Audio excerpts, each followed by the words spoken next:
Te doy la bienvenida a Modelo para Armar. Junto a Leandro Mora Alfonsín, hoy vamos a hablar de cine, pero no de la parte del cine que se ve, sino de la que está detrás, de la que más nos interesa en País Productivo. Vamos a hablar de la industria del cine y Leandro nos presenta este episodio.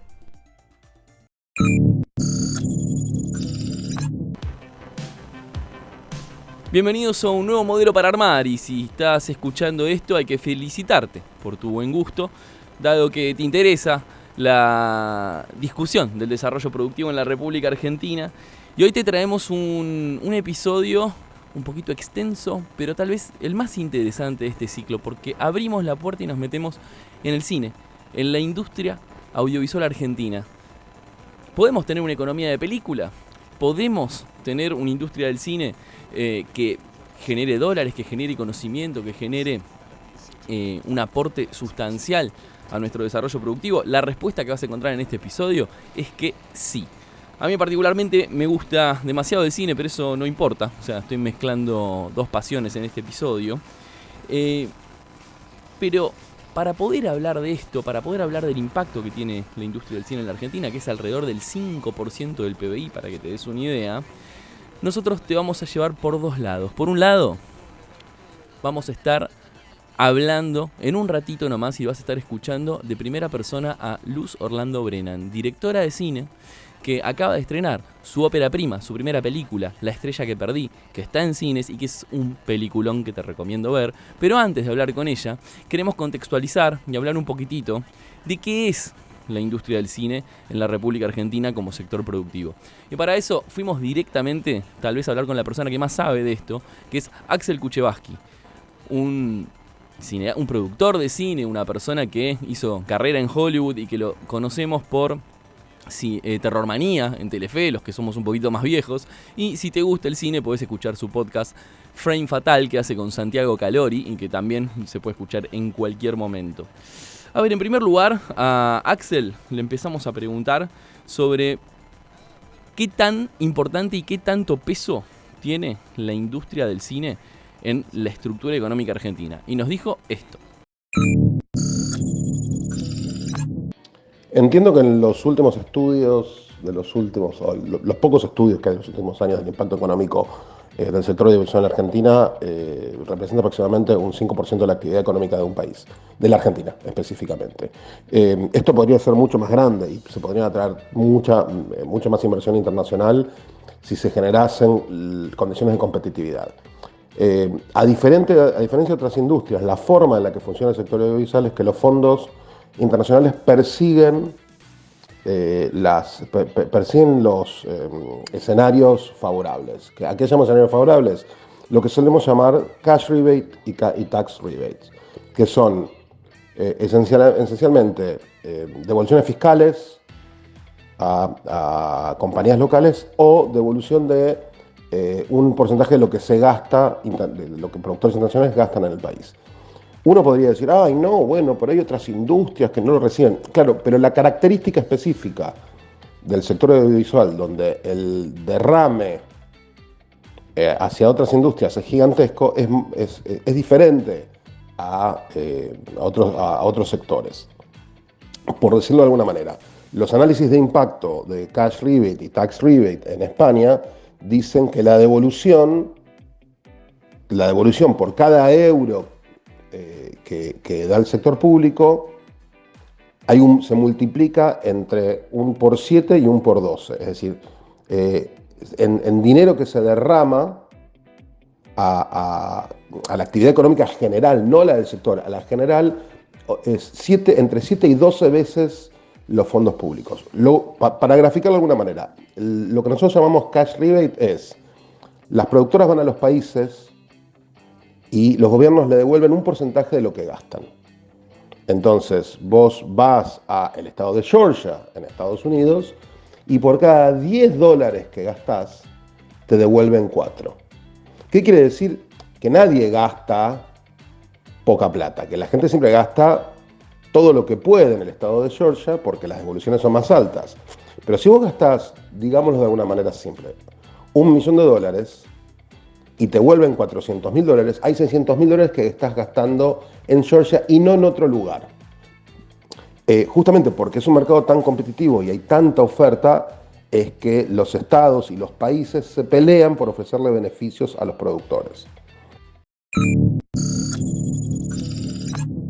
Además de esto, le preguntamos a Axel Kuchevaski qué es lo que mueve la industria del cine más allá de lo que vemos en pantalla. Recordemos que en la actividad económica el sector audiovisual no gasta solamente en camarógrafos, sonidistas, estudios o uno de los costos más chiquitos de una película, que es contratar actores, sino que involucra transversalmente a transporte, catering, una cantidad de servicios médicos, seguros. Ese es un volumen muy grande de trabajo. Para dar un dato específico, que a mí me resulta siempre muy útil, es cuando nosotros hicimos Argentina 1985, hicimos un cálculo de producción de cuánta gente fue empleada directamente durante el proceso de armar la película, desde el primer día hasta el último. Directamente, no estoy hablando de empleo secundario, sino empleo directo, fueron más de 5.000 personas. Una película le dio trabajo a 5.000 personas. O sea, hay 5.000 familias que tuvieron actividad económica relacionadas con Argentina 1985. Entonces, este efecto multiplicador hoy en la Argentina está acotado porque hay muy pocas herramientas. Muy pocas herramientas. A diferencia de lo que pasa, no solo en países los países que tienen más ejercicio en la actividad, sino en los países de la región. Uruguay, Chile, Brasil, México, Colombia y pronto Paraguay tienen sistemas de beneficios fiscales, o sea, y de cash rebate, más fondos públicos culturales que permitieron el crecimiento de esos países en el sector muchísimo estos últimos años. A la inversa, Argentina.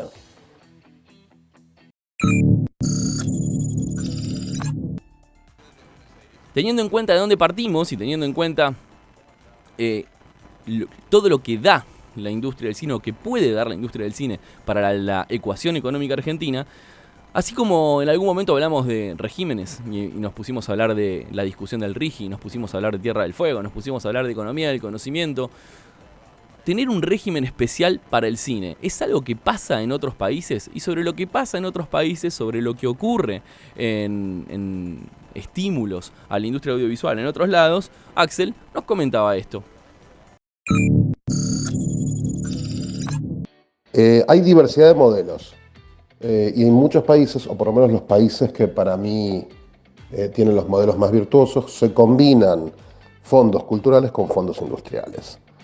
Así que es una combinación de elementos, particularmente la forma en la cual Inglaterra financia películas, que es una combinación, es para mí la más interesante. Y en una segunda medida Canadá. Pero todos esos países combinan estos fondos públicos que no tienen una intención estrictamente industrial con elementos, sí, que son de un cariz completamente de actividad económica full, dura. Brasil se está acercando a ese modelo, de hecho. En Latinoamérica es el que, a partir de los últimos editales, de los últimos llamados de fondos públicos del nuevo gobierno, se está poniendo en un lugar súper competitivo. Ahora bien, ya sabemos que la industria del cine pesa, que la industria del cine explica empleo, que explica mucho empleo, que explica divisas y que por cada peso que pones te genera entre 7 y 12 pesos. Es decir, te genera mucho más dinero del que implica, del que necesita. Ahora, ¿qué pasó en Argentina con los regímenes para la industria audiovisual? ¿Hubo una política sostenida en el tiempo? ¿Cómo ha funcionado el INCE? ¿Cómo ha funcionado la política oficial al respecto? Sobre el devenir del estímulo a la industria cinematográfica y audiovisual argentina, Axel también nos comentaba lo siguiente. ¿Qué problemas tenía la política de apoyo al cine en la Argentina? Bueno, son muchos. Para mí los principales tenían que ver con una ley y una reglamentación, una ley que tiene 20 años, 30 años, con lo cual es una ley obsoleta en un montón de aspectos, y una reglamentación que tendía a emparchar las desactualizaciones de la ley. Entonces, uno de los principales problemas que tenés es que el marco jurídico es antiguo y que es previo, por ejemplo, a la existencia del DVD.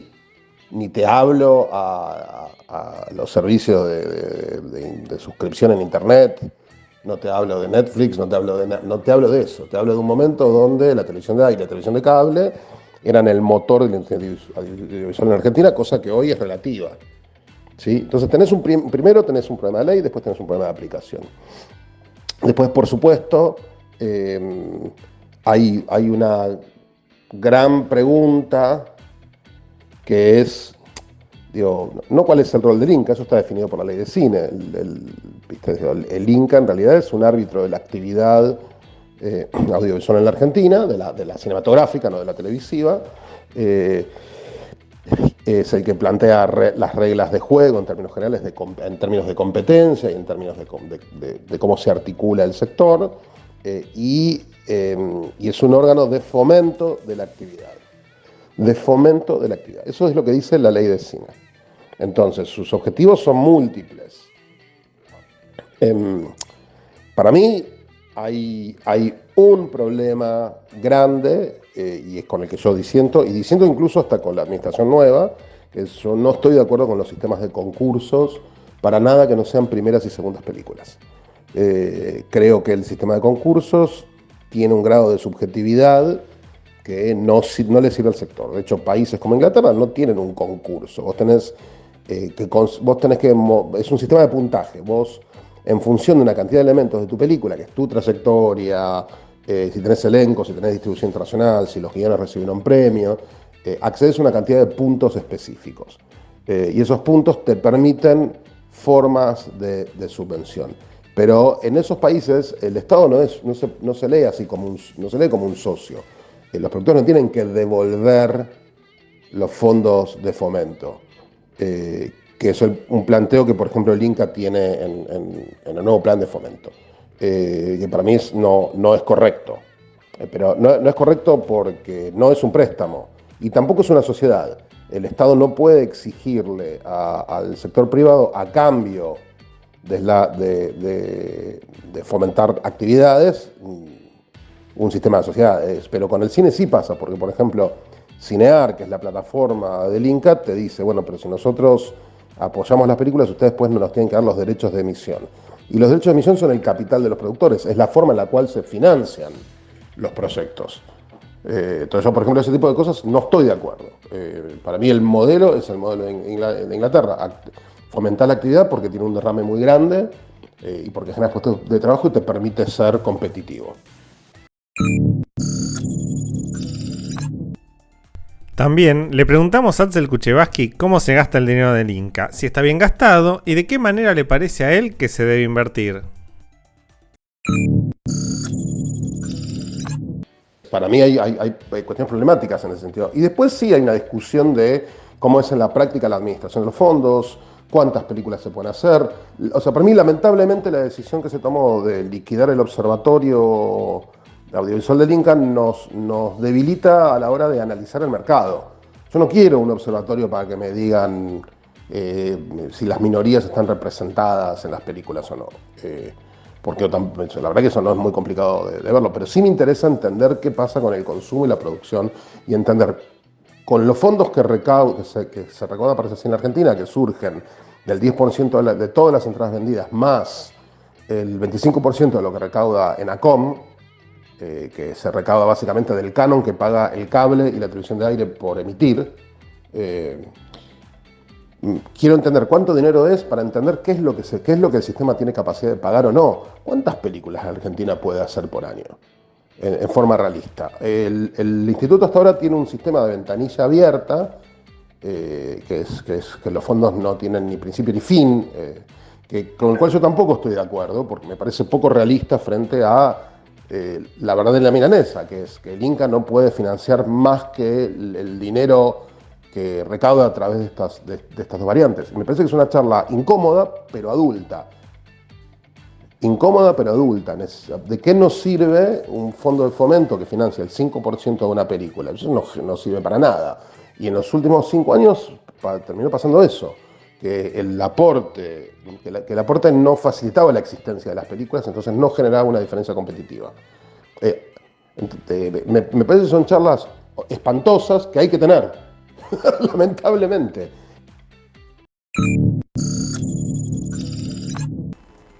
Con todo este panorama nos tenemos que preguntar, tal vez entre nosotros, si hay futuro para el cine argentino. ¿Argentina es un país interesante para recibir inversiones en la industria audiovisual? ¿Argentina puede encauzar una política al respecto? ¿Y qué evaluación se puede hacer de la actual política que implica prácticamente el cierre de las capacidades que tiene el Inca? Sobre todo eso, y a modo de conclusión, Axel nos decía lo siguiente.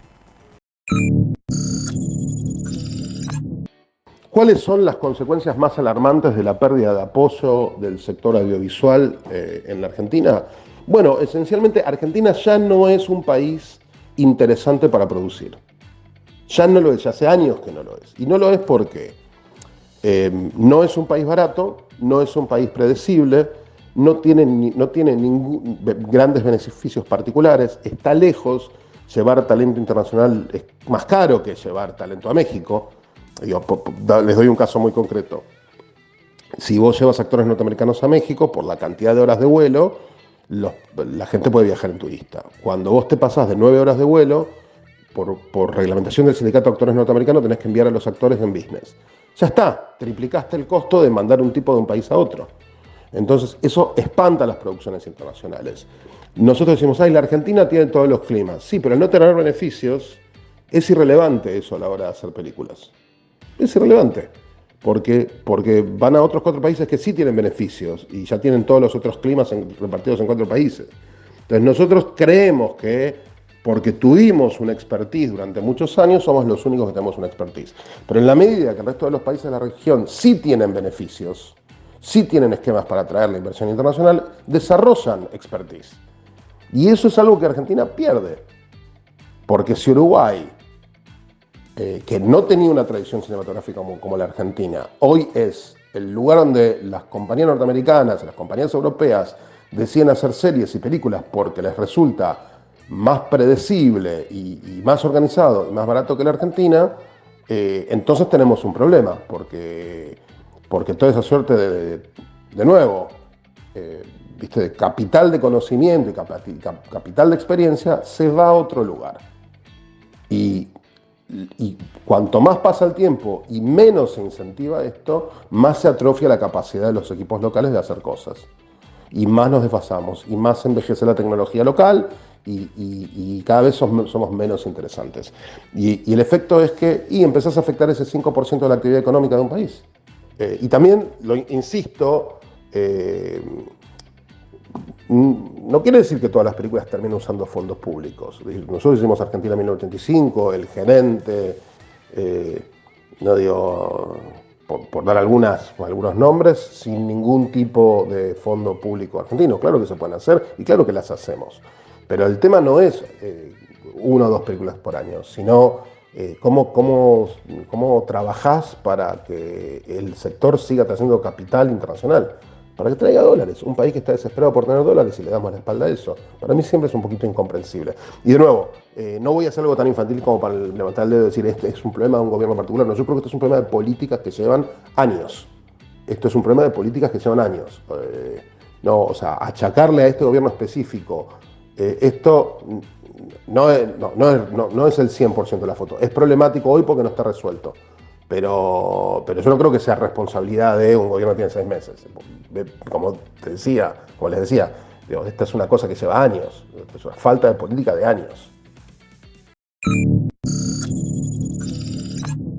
Seguí en Modelo para Armar, que vamos a hablar mucho, pero mucho más sobre la industria del cine. Lo que mueve la industria audiovisual argentina entre series, películas, entre todo lo que genera, equivale más o menos al 5% del PBI. Es una tortadita impresionante. Y al mismo tiempo, cuando uno piensa en industrias, piensa en empleo. Bueno, en 2022 aproximadamente, la industria audiovisual argentina generó 22.900 puestos de trabajo. Solamente Argentina en 1985, solamente esa película generó 5.000 puestos de trabajo.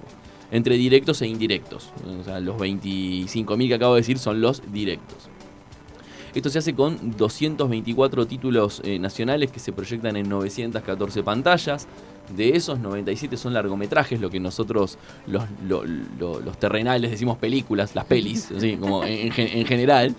Y es una industria que tiene una capacidad enorme de reproducción de su propio capital. Por cada euro que en Europa se invierte en cine, se recuperan entre 7 y 12 euros. Es decir, invertís y sale muchísima plata respecto de la que invertís. Con lo cual es una pregunta muy válida hacerse si tenemos que tener una estrategia nacional de apoyo a la industria audiovisual. Así como tenemos para la industria de la economía del conocimiento en general, así como tenemos para la industria automotriz, así como hoy en el Congreso se va a discutir el RIGI para las grandes inversiones, con toda la polémica que se generó por lo faltante de criterios de desarrollo nacional que tiene ese régimen. ¿Por qué no discutir cómo apoyamos a que se hagan producciones acá, que se genere trabajo argentino, que se generen divisas? Otros países ya lo hacen. Reino Unido, Brasil, muchos de estos modelos son modelos de o te perdonan impuestos, o sea, o te dan facilidades impositivas, o te dan recupero de dinero, reintegros, una vez que vos terminás las obras. Independiente del modelo que hagas, los países compiten entre sí para acercar, para atraer producciones audiovisuales. Y sobre esa ruta, Argentina, no solamente ahora, con las cosas que vamos a charlar a continuación, sino hace varios años, fue perdiendo ese tren. Pero bueno, esto es como volver a la discusión esa de regímenes. Pero para no dar cháchara con eso, vamos a ir pasando la entrevista. Pero antes me gustaría preguntarle a mi compañera, ¿qué te gustaría? Mi compañera Gala, ¿está bien? Sí, mi Gala, compañera, ¿por qué no? mi compañera Gala. Sí, está bien. ¿Vos sabías, linda la palabra. Ori, vos tenés idea que en Provisianet pagos te dan una mano con todos tus pagos de facturas, todo lo que vos tengas en tu casa? Mira, ¿y cómo es esto? Vos podés pagar online, por WhatsApp, en los locales que tienen, sin vueltas, rápido, seguro. Vos podés agarrar y sacarte el tema de encima prácticamente. Así de sencillo. Bueno, si querés conocer más, podés fijarte en provincianet.com.ar. Provincianet Pagos, una empresa de Provincia Servicios Financieros. Y como veníamos diciendo, más allá del análisis de datos, del análisis de negocio y demás, se puede hablar del cine en primera persona, o sea, desde la primera persona. Y hoy, quien nos visita y que nos saludó hace un ratito es Luz Orlando Brennan, que además de directora de cine, de cineasta, es empresaria, tiene para lo que es para mí el mejor bar de la ciudad de Buenos Aires. Porque tiene un club de cine adentro del bar. Entonces yo el otro día fui a ver Las 3 de Duro de Matar, por ejemplo, tomando vino. No te cuento cómo salí de ese lugar. Prefiero no decir cómo salí de ese lugar. Pero sí saludarte nuevamente, Luz. Bueno, muchas gracias, Lean. Gracias, Orián. Gracias, Aldo, por la invitación. Estoy muy contenta. Así que bueno, y de venir a hablar de cine, que es lo que más me gusta. Me prometí que si bien, obviamente, vamos a hablar de la película, a mí me encantó la película, La estrella que perdí. No voy a tomar toda la columna para hablar de la película. Podríamos hacerlo, pero me prometí no hacerlo para ir hacia otros lados. Pero sí contanos un poquitito acerca de esa obra maravillosa, La estrella que perdí, que se puede ver en el Gaumont, se puede ver en otros lados. Sí. Contanos un poco. Bueno, ahora se está proyectando en el Gaumont. Está justo a las 22:15, a las 15:15. Bueno, los invito a que vayan al Gaumont, que es un cine espectacular, hermoso. Es mi ópera prima, y así que es la primera vez que transito como directora y no como espectadora el espacio del Gaumont, y realmente es una gloria. La gente que va a estar ahí, o sea, realmente un espacio para defender, y la verdad que me llena de orgullo poder estar ahí estrenando la peli en este momento. La peli, ¿de qué va? Está protagonizada por Mirta Busnelli y Ana Pols, que son madre e hija en la vida real y también lo son en la ficción, y Mirta hace de una actriz así egocéntrica, que dedicó toda su vida a los escenarios y que ahora le está costando bastante conseguir los roles, buenos roles por su edad. Entonces se encuentra en ese momento en la vida en la cual, a pesar de ser una gran actriz, la llaman para hacer una obra comercial muy mediocre y los ensayos son malísimos. Y al mismo tiempo su hija, que es Celeste, que está protagonizada por Ana Pols, le dice que se va a mudar de la casa, que se va a casar y se va a mudar de la casa. Entonces, bueno, ahí el personaje de Mirta se enfrenta a esta situación de que dedicó toda su vida al escenario y que nunca le dio mucha pelota a su hija. Su hija siempre estuvo a la sombra de esta gran madre y se tiene que enfrentar ese momento de, bueno, qué hacer, seguir adelante con el teatro, seguir, tratar de ver cómo ayudar a su hija o no. Y bueno, entra en crisis. Y no quiero spoilear más. Es muy graciosa porque el personaje de Mirta tiene un arco dramático muy, muy amplio que va de un polo al otro. Y Mirta se luce en toda su versatilidad. Entonces tiene es un poquito un homenaje a Mirta en sí misma, también, ¿no? y al cine sí, tiene, bueno, fragmentos de películas de Mirta, como Boda Secreta, que es una peli de Alejandro Agresti que acá no se pudo ver, no se pudo estrenar en su momento en Argentina. Bueno, también Rapado de Reckman, y alguna cita homenaje también al hijo de la novia. Así que y también está Gustavo Garzón, también está Ezequiel Gustavo, Asinay, sí, está lleno de bueno, actorazos, Gustavo Garzón, que hay un romance entre Mirta y Gustavo. Que ya me estás encanta. spoileando, ¿no? Sí, O sea, esto es en terreno del spoiler. Sí, es verdad, está en el terreno del spoiler. Bueno, sí, Julieta Zapiola, Ignacio Sánchez Mestre, que es un director y actor de teatro, que la dirigió a Mirta en La Savia, un unipersonal, bueno, casi un unipersonal que estuvo haciendo Mirta hace unos años, una obra preciosa, y que acá Ignacio Sánchez Mestre también la dirige como una metaficción, ¿no? Como está plagada de intertextos la película, ¿no? Juega un poco con este borde de realidad-ficción, que también juega esta situación de madre-hija de la vida real y no, porque aparte no solamente Mirta y Anita interpretan de madre e hija, sino que también Mirta interpreta a una actriz y Anita interpreta a una hija de una actriz. Así que bueno, a mí me encantó hacerla, la verdad que es un lujo tener a las dos actrices y todo lo que entregaron ahí fue maravilloso.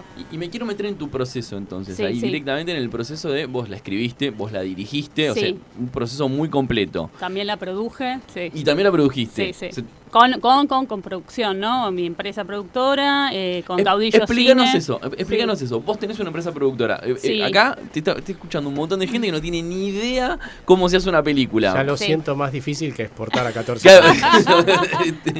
¿Cómo, Sí. ¿Cómo es desde de la idea al proceso para llevarla a la acción y, digamos, ¿cómo es producir?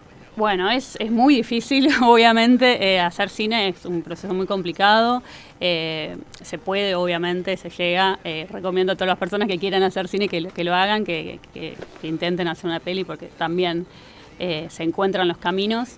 Y bueno, yo me asocié con un productor que es Diego Amson y Fernando Salem, que tienen Caudillo Cine, y al mismo tiempo me armé mi productora con Agustina Trincabelli, que también somos socias del bar, con Brian Brown, y O sea, hicimos vos sos Cine Fervor. empresaria previamente, Sí. Gastronómica. Podemos decir que sos en una realidad empresaria que la gastronómica. gastronomía me fui, caí a la gastronomía, digamos que hicimos el bar también un poco para estabilizarnos un poco en la industria cinematográfica que veníamos trabajando, y en un momento dije, bueno, tengo ganas también de tener algo más estable, que a veces el mundo freelance, yo soy guionista, que a veces es medio inestable, ¿no? Está el mundo freelance, y también porque tenía ganas de hacer una experiencia, de vivir otra cosa, de una curiosidad también de guionista de pasar por otras experiencias y tener también algo que contar, ¿no? Porque si no es como que estás todo el tiempo contando películas acerca de películas por ahí, viste, como tu experiencia de cine. Digo, bueno, en el momento de escribir quería también tener experiencias, ¿no? Y me parecía divertido abrirme un bar con mi mejor amiga.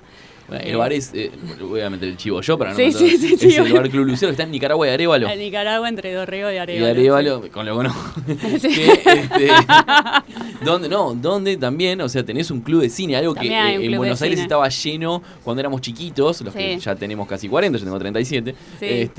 Estaba lleno de club de cine y se perdió en Buenos Aires. Bueno, en realidad la idea del bar fue abrirlo con esa esperanza. Yo tenía ganas de abrir como un cine en Buenos Aires, también por este tema de que la industria cinematográfica se hace un montón de películas y a veces lo más difícil es que lleguen las películas a la gente que tiene que llegar. Por eso también es re importante la sala Cinca, los espacios Cinca, el Gaumont y otros espacios más alternativos en donde las películas puedan llegar al público que tienen que llegar. A mí a veces me da pena que mucha gente diga, che, a mí no me gusta el cine argentino, pero por ahí no te llegó la película, no pudiste ver la película del cine argentino para vos. ¿Por qué no llegan las películas del cine argentino a que lo vea la mayor cantidad de gente? ¿Qué pasa en las salas? Y bueno, las salas es una competencia atroz, muchas de las salas también las salas tienen o contratos o son dueñas de los estudios, entonces también van a defender sus propias películas, los tanques de Estado. Te viene Avengers. Claro. Yo tengo en todos los cines tengo Avengers. Claro. Y me pierdo de ver, no sé, La ley de cine argentina propone una cuota de pantalla que sí o sí obliga a las salas de cine a tener películas nacionales, o por lo menos una por semana, ¿no? Pero de todas maneras, eso es una competencia muy desleal en varios sentidos, porque si vos no llegás a la totalidad de espectadores, o incluso llegando, a veces también te sacan de sala para sostener otras películas. Entonces, obviamente, es una competencia muy desleal, y ni hablar también del marketing que generan estas películas, y bueno, los presupuestos que son diferentes. Estamos hablando de muchas situaciones muy difíciles de sanar, digamos, entre una industria y otra. Por eso también está bueno contar con otras salas más alternativas, que bueno, en eso está pensado el Gomont, espacios Inca, y bueno, y también espacios como pensar, por ejemplo, lo que se está reclamando hoy en día en la industria argentina a las streamings, a las plataformas, es una cuota de pantalla también, como pasa, por ejemplo, en Francia. Sí se le pidió a Netflix que tenga una cuota de pantalla, que el 30% de la producción que emite Netflix sea producción francesa. También lo pidió Italia, también lo pidió Suiza, y también le pide un porcentaje que en Francia es bastante alto, de 26%, para cubrir que ese 26% de ese impuesto financie y pague películas de producción local. En Suiza ahora lo estaban pidiendo, era un 4%, fueron un poco más. Bueno, pero lo que vemos pero acá no lo tenemos nosotros. Pero son herramientas que financian, o sea, que consiguen fuentes de financiamiento no necesariamente estatales, sino que surgen de la propia actividad. Y digamos, vos recién hablabas de cupos. La ley de cine argentino, que tiene 20 años, los cupos pueden ser parche contra parche, y el cine simplemente cumple con su cupo. Es justamente porque son monopolios, es muy difícil todas las distribuciones. O sea, el cine cambió después de la cuarentena, la gente iba al cine, después no fue más, entonces se pasó toda esa audiencia, pasó a las streamings. Entonces el Inca se financiaba, hasta el día de hoy se financia con la entrada de cine, que es el 10% de la entrada básica de cine. Lo que sucedió es que después de la cuarentena nadie va al cine, o sea, hay muy poca gente que está yendo al cine. Esto pasa a nivel mundial, no solamente pasa acá, obviamente en este momento hay una crisis muy grande, pero esto pasa a nivel mundial. Entonces lo que se hizo en otros países es solicitarles, o obligar, mejor dicho, a hacer leyes para que las streaming tipo Netflix, Star Plus, Amazon, paguen un canon para que se siga produciendo películas nacionales de cada industria, ¿no? Sí. Y nosotros estamos pidiendo eso es lo que está pidiendo la industria de cine en este momento, porque justamente también uno de los temas del Inca es que el presupuesto se está liquidando, porque no está el cine funcionando. Te detengo ahí un segundo y vuelvo a la primera pregunta. Estábamos hablando de armas tu productora, te asociaste con otra producción, y en ese camino, bueno, uno junta recursos. Tocaron el timbre del Inca para esta película. ¿Y cómo es ese proceso? Ese proceso se presenta, se arma el proyecto, se presenta desde el guión, presupuestos, cartas de aval, financiamiento ya realizado, y se presenta con toda una documentación que te pide el Inca, y a eso se junta un comité, y el comité decide si ese proyecto es de interés o no. Si ese proyecto es de interés, esa película accede al subsidio del Inca. Si accede al subsidio del Inca, eso significa que en el momento que se estrena, la película cuenta con un subsidio. Por ejemplo, de, no sé, por decir 10 millones de pesos, ¿no? Cuenta con ese subsidio. La misma ley de cine también lo que dice es que si vos no contás con todo el financiamiento, lo que podés hacer es pedir un crédito al Inca. Entonces ahí también podés solicitar un crédito que no es por el total del subsidio, sino por un 70%, y ahí se pide un crédito al Inca, que el Inca te va dando a medida que vas cumpliendo las diferentes etapas. Por ejemplo, el primero lo libera en la preproducción, después durante el rodaje, vos vas presentando diferentes papeles, vas demostrando cómo vas haciendo la película, y finalmente el Inca liquida todo. Montos que no ajustan por inflación, mientras a vos sí, no sé, el costo de locación, catering, transporte, luces. Es una chinada, o sea, eso es con lo que mucha gente también, cuando se escucha toda la industria cinematográfica decir el Inca no está funcionando bien, se necesita una reforma del Inca, estamos hablando en estos términos, no estamos hablando en otros términos de liquidar el fomento, no estamos hablando en términos de paralizar completamente la industria, sino que es toda la industria cinematográfica que realmente piensa en la industria como una de las grandes industrias de mayor crecimiento a nivel mundial. que uno tiene que bancar porque realmente hay mucho dinero en juego ahí. No se puede, la industria, las pymes y las industrias, las empresas acá, les cuesta mucho también hacer que eso sea eficiente por otras razones, ¿no? Como por esto que estamos mencionando. ¿Cuánto empleo más o menos generó La estrella que perdí?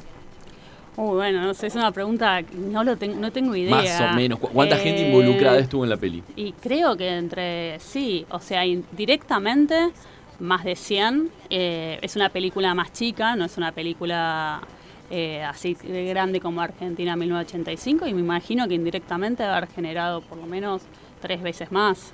Sí, no lo puedo medir. Sí sé que por estadísticas si se invierten 10 millones, indirectamente se generan entre 6 y 9 millones según estudios del BID. De empleo indirecto. De empleo indirecto. ¿Cuánto sale hacer una película? Y es muy bueno. En este país... Una película, por ejemplo, en tu caso, no hay robots que explotan en el aire, no hay planetas que chocan. Estamos hablando de una película más de historias humanas, de historia de construcción. Bueno, en realidad este es el porcentaje difícil por el tema de la inflación. Sí. Y mi película es bastante económica. Yo cuando la estrené en Cleveland, en Estados Unidos, y la verdad que sorprendían cuando decía, más o menos que la película costó $150,000, $200,000. Es muy poco, muy poco dinero. Muy barato para cuando uno compara con... Sí, es muy poco dinero cuando en Estados Unidos una película independiente está en $1 millón. Y también cuentan con estas subsidios. Yo, la verdad que también me sorprendí conversando con productores de afuera. Ellos cuentan incluso lugares donde les devuelven un 30% del tax fund, o a veces 60%. Es bastante, sí. En el país de la libertad. Exacto. Sí, en el país de la libertad. Y bueno, también pensando que California es la cuarta economía del mundo, casi está por superar a Alemania, es Hollywood. Realmente la industria cinematográfica mueve muchísimo dinero y está en auge, sigue en auge. Y entonces es realmente muy trágico que un país que tiene una ley de cine adelantada, a diferencia de otros países de la región, y que tiene tantos técnicos y tantas técnicas increíbles, en este momento se vea paralizada, porque no tiene ningún sentido haber invertido tanto dinero para que esta industria tenga 2 Oscars, que es el único país que tiene 2 Oscars de la región, entre miles para destacar solamente cosas más como, Hollywood, por mirar solamente Estados Unidos, ¿no? Como mercado. La verdad que es algo increíble que esté sucediendo algo así. O sea, así como lo charlamos en este espacio para tantas otras industrias, la capacidad que tenemos de fabricar acero, aluminio, de tener una foresta industria fuertísima, de tener el mar, uno de los mares más ricos, tener la minería, tener la energía, también tenemos en materia audiovisual un talento que te da una ventaja comparativa que no estamos explotando al máximo, digamos. Exacto, sí. Sí.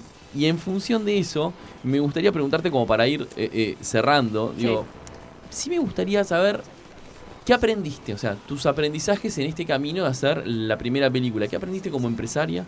En tu comparación como empresaria también gastronómica. Previa, o sea, tu empuje en este camino. ¿Qué aprendizajes tenés y qué tenés pensado hacia futuro después de esta aventura? Bueno, primero como aprendizaje es que este país es algo increíble, que siempre te encontrás con gente súper talentosa, muy capacitada, tenemos unos recursos naturales, sociales, culturales increíbles, y que siempre es un placer trabajar, que hay leyes que están muy bien pensadas y después hay muchas trabas que uno no termina de entender qué es lo que está sucediendo, y que hay que mejorar un montón de cosas que se vuelvan más eficientes. Eso también me pasa, se vuelve muy lento, muy burocrático, muchas cosas, y cierta inestabilidad económica tampoco ayuda a poder hacer planificaciones serias, pero de todas maneras siempre es algo que cuando te vas a otro país, por ejemplo Estados Unidos, realmente hacemos una diferencia. Y eso también la gente se sorprende. Cuando estrené la película en Estados Unidos había 2 o 3 personas que fueron a ver mi película porque estaban interesados en filmar también acá. Y el producto de la película, o sea, la calidad técnica de la misma, ver que nosotros también somos un país que es súper desarrollado en cuanto al cine, hace que las otras personas estén no solamente interesadas, sino que tengan ganas de venir para acá a filmar, porque saben que se encuentran con ese talento. Entonces, eso siempre es una sorpresa y a pesar de que estar siempre remando la contracorriente y todo, siempre hay algo que nos destacamos y sería increíble que por una vez en la vida empiece a hacer todo a favor, porque realmente somos un país que si nos ponemos las pilas es increíble lo que podemos lograr. Luz Orlando Brennan, directora de cine, empresaria de la industria audiovisual y gastronómica. Muchísimas gracias por estar en Modelo para Armar. Y decirles a todos ustedes que esta entrevista la pueden escuchar en Spotify y vayan al cine. No es solamente por una cuestión cultural. Gracias al apoyo y a la política cinematográfica tuvimos un 9 Reinas, tuvimos un Relatos Salvajes, tuvimos un Camila, tuvimos una Guerra Gaucha, tuvimos un La Patagonia Rebelde y tuvimos un Plata Dulce y un Esperando la Carroza. Tenemos un bagaje cultural hermoso, pero no solamente es la cultura argentina la que se construye en el cine o la que se replica en el cine, sino también es un sector económico que puede dar mucho laburo y que nos puede posicionar en el mundo. Recién Luz nos contaba de una exportación, presentó la película en Vermont. Eso es una forma de exportar. Así que, si bien tenemos mucho para hacer para poder atraer capitales y que se filme acá y algún tren puede estar perdido, también nosotros yendo al cine y colaborando con nuestra industria audiovisual, lo que podemos hacer es hacerla crecer y hacer de un modelo para armar de un país productivamente desarrollado. Hasta acá llegamos con este episodio de Modelo para Armar, edición 2024. Seguinos escuchando para construir juntos este espacio de reflexión sobre el futuro del país. Si querés conocer más sobre la industria nacional, entra a paisproductivo.com.ar.